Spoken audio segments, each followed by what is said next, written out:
Capítulo 9. As vítimas de Maria. Vítima da Virgem Imaculada. Este nome parece quase uma novidade. Entretanto, o que ele exprime é tão antigo quanto a própria Igreja.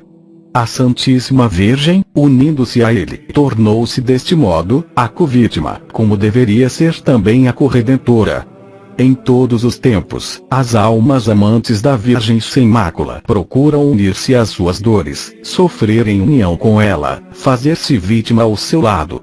Ou, em outros termos, para se tornarem vítimas de Jesus, tornam-se vítimas de Maria, sofrendo com Maria, em Maria, e por Maria.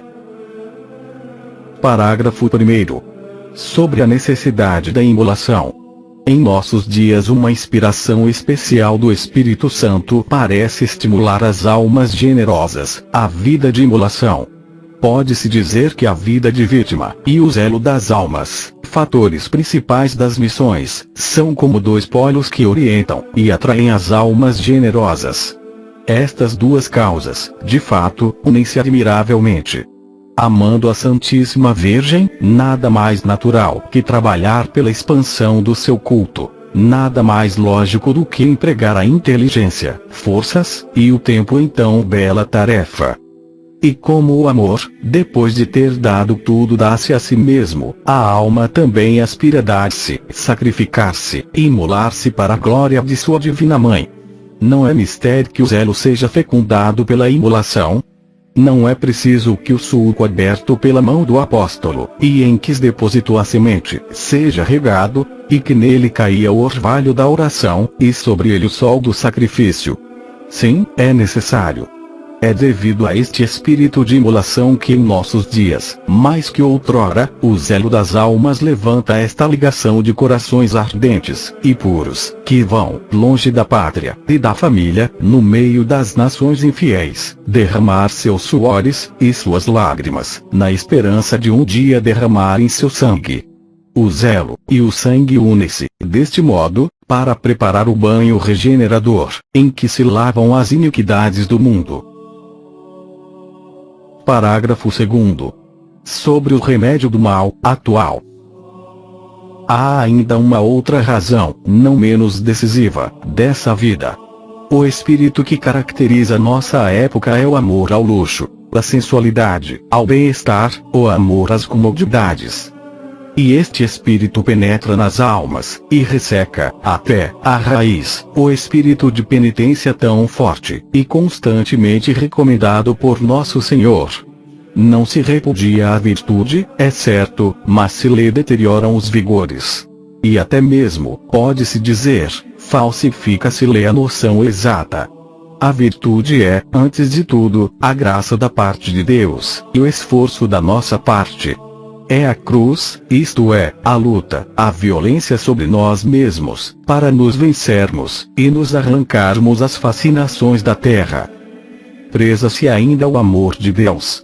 Mas esta palavra é por si tão abstrata, esquecem que amor é sacrifício, que amar é dedicar-se, dar-se, sacrificar-se. O amor de Deus é o fim que devemos ter diante dos olhos. Mas, para se atingir este fim, há meios a empregar. E esses meios são os sacrifícios. Não se levam as almas a Deus inspirando-lhe somente atos de amor. A boca deve falar da abundância do coração. Estes atos de amor devem ser o produto de um coração puro que se sacrifica, e se dá. O ato de amor deve ser a respiração, a irradiação do espírito de vítima. Muito teríamos a dizer sobre este importante assunto. Pois, em relações com almas piedosas, e até mesmo com diretores espirituais tenho encontrado erros grosseiros acerca deste ponto. Certo diretor mandava os penitentes fazerem numerosos atos de amor, e lhes desaconselhava os atos de virtude, sob pretexto de que o amor tudo contém. Isso é deter as almas nas vias da perfeição, embalando-as com uma santidade imaginária, constituída unicamente de palavras. Esta doutrina, e condenada pela Igreja. Assinalamos este ponto às almas que possuem sede de santidade. É o caso de dizer com Nosso Senhor, são necessários os atos de amor de Deus. Entretanto, eles devem ser acompanhados da prática de boas obras, isto é, de esforços que confirmem as aspirações e as palavras de afeto. Ver sobre o assunto, Meu Dia com Maria sobretudo. Os capítulos 24 e 31. O espírito moderno quer proscrever as penosas mortificações da carne, praticadas e aconselhadas pelos santos. Quer acabar com estas minuciosas observâncias da modéstia. Quer abolir estas incômodas abstenções dos prazeres e das alegrias que nos sorriem e nos atraem. Quer acabar com tudo isso, para substituí-lo pelo que muitas vezes só existe de nome: a mortificação interior.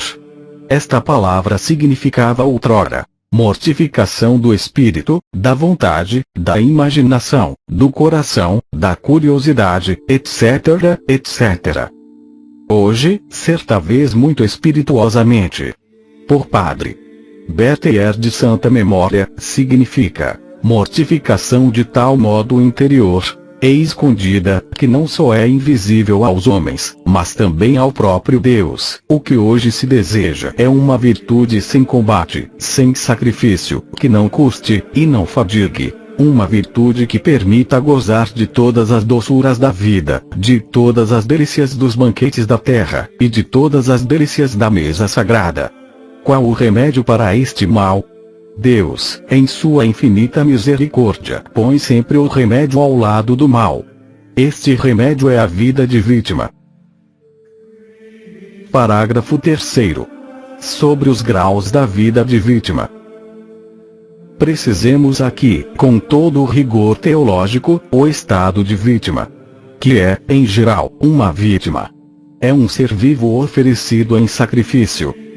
O sacrifício é a oferta de uma coisa ou de uma pessoa feita a Deus, com uma certa destruição, para reconhecer seu soberano domínio, tendo em vista 4 fins principais: adorar, agradecer, impetrar, expiar.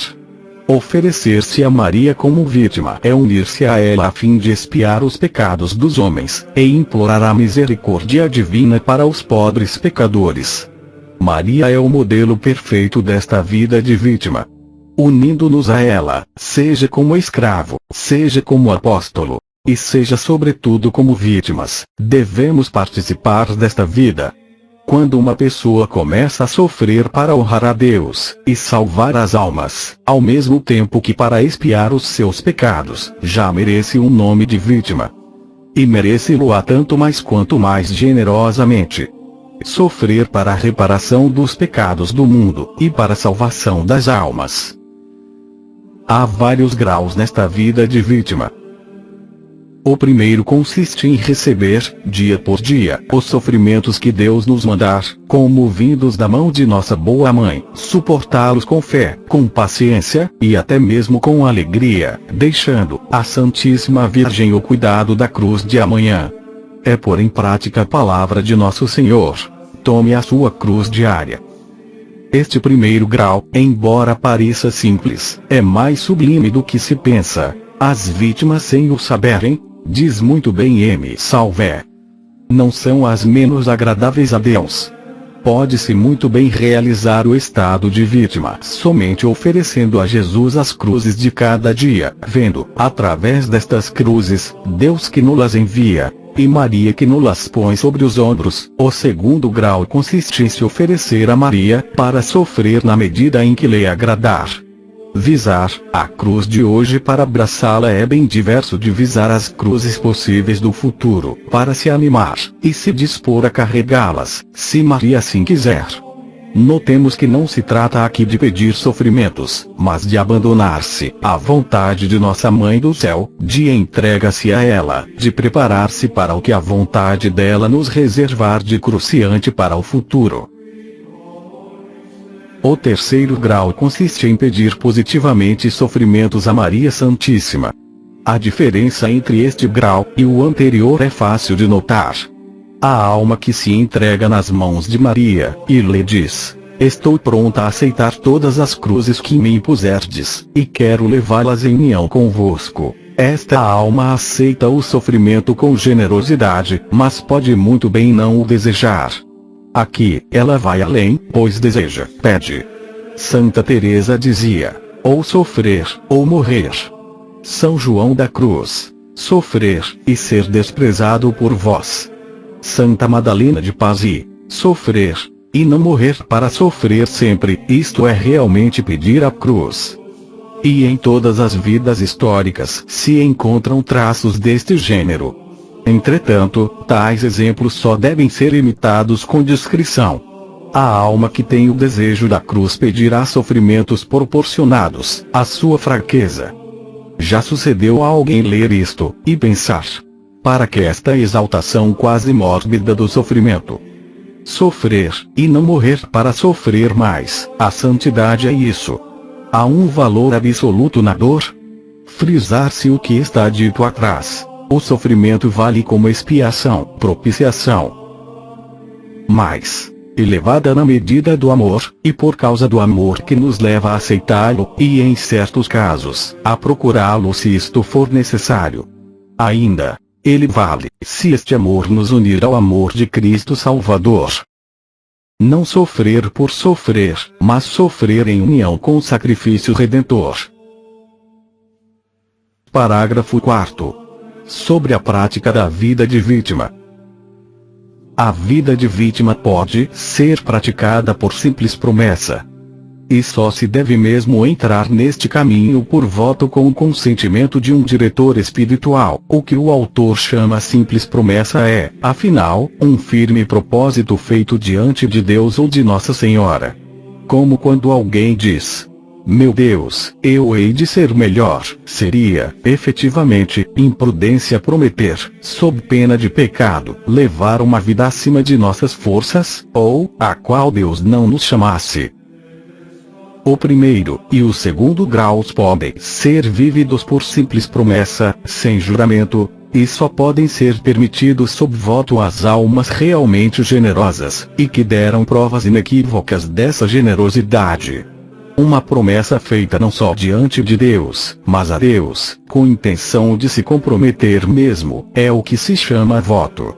O voto sempre obriga a pessoa que o fez a cumpri-lo sob pena de pecado. Pecado venial ou mortal, conforme a intenção do volvente ou a gravidade da matéria. Quanto ao terceiro, é reservado às almas de mais relevância que a Virgem se digna escolher, e aceitar como suas auxiliares na vida de vítima. Resumamos, agora, em poucas palavras, as práticas dessa vida sublime e heróica. Como prática interior, a alma vítima de Maria deve ter, incessantemente, sob os olhos, seus pecados, e os de seus irmãos, experimentar por eles confusão e dor, multiplicar atos de arrependimento, e excitar em si mesma o desejo de expiá-los. Como prática exterior, ela deve, primeiro, renunciar às satisfações do corpo, do espírito, e mesmo da alma, é o desapego afetivo. Segundo, privar-se dessas satisfações de modo positivo, se a isso não se opuser a discrição e outros motivos. Terceiro, procurar sofrimento, mortificações exteriores, instrumentos de penitência, ou aceitá-los das mãos de Maria, ou lhes pedir. Este pedido, terceiro grau, honra grandemente a Virgem Imaculada, mas requer um atrativo e aptidões especiais, e deve estar sujeito à obediência. Sua mais alta prova é o sacrifício da vida, e isto é o que se entende geralmente pelas palavras: oferecer-se como vítima. Ver sobre o assunto a nossa obra, Porque Amo Maria, e o capítulo 31, de Um Meu Dia com Maria, onde esta doutrina é exposta sob outro ponto de vista, e mostrada em prática.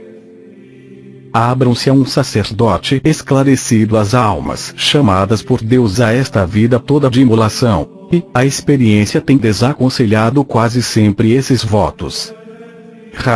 Raríssimas seriam as exceções, deixem-se guiar para os cumes deste calvário. Ponha todas as almas, mesmo as que não tiverem coragem para encarar assim de frente a dor, como fundamento de sua vida mariana, o sofrimento generosamente aceito, alegremente suportado, desejado mesmo às vezes. pois é pelo sofrimento, pela luta, e pelo esforço que se progride no caminho da virtude, segundo a regra tão admiravelmente formulada pelo autor da imitação. Progredirás na virtude na medida de teu esforço.